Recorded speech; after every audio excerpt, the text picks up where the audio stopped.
Салам достор, сіздер менен окутуу. Бүгүнкү сабагыбыз артиклдер жөнүндө болот.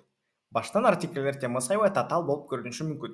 Бирок чынында ал өтө деле татаал эмес. Негизинен англис тили майда чүйдө детальдарга аябай көп көңүл буруучу бир тил.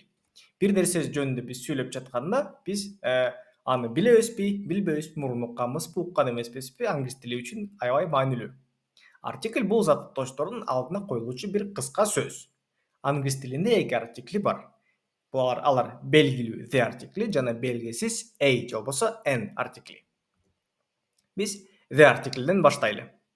Жалпы заттоштордун ичинен конкреттүү бирөөнү атоодо колдонулат. Мисалы, give me the spoon on the fridge. Муздаткычтын үстүндөгү кашыкты мага бер. Бул жерде the артикли жалпылай кашыктар эмес, так муздаткычтын үстүндөгү кашык жөнүндө сөз болуп жатканын билдирет. Кандайдыр бир заттош жөнүндө буга чейин сөз болгон болсо, the колдонулат. Мисалы, менде алча бар. Ал алча даамдуу. I have a cherry, the cherry is tasty. Бул жерде даамдуу болгон алча бул менде бар болгон алча. Ошондуктан бул бири-бири менен байланышта болот. Башка артикли бул a артикли же болбосо n.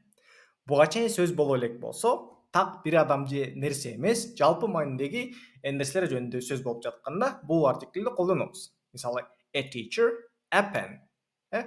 Мугалим жана калем. Бул каалаган калем болушу мүмкүн. Мисалы үчүн дүкөндөгүбү, үйдөгүбү, досумдун калемиби, менин калемимби, бул мен үчүн өтө деле маанилүү эмес. Бул жерде бул жөн эле бир калем. Ал эми сөз үндүү тамгадан башталса, a, n болуп өзгөрүп калат. Мисалы, an orange. Же болбосо, мисалы, an apple. Жапоңой. A же болбосо n артикли так кайсы буюм тууралуу сөз болуп жатканын билбесек колдонобуз. Төмөнкү мисалга көз жүгүртөлү. I have a dress. Кызда бир көйнөк бар экенин билдик. Бирок так кайсы көйнөк экенин билбейбиз. Бир көйнөк. Мааниси жок бизге. Кийинкиси, I have a dress. The dress is blue. Кызда бир көйнөк бар экенин билдик жана тагыраак айтканда ал көйнөк көк экенин билдик. Бул жерде эки артиклде колдонуп атат. Биринчисинде I have a dress. Муну айтып жатканда биз кайсы көйнөк экенин билбейбиз. Экинчи сүйлөм болсо the dress is blue. Мында болсо билебиз. Анткени биз бул көйнөк үчүн сөз кылдык.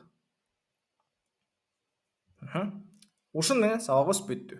Кийинки сабактарда көрүшкөнчө.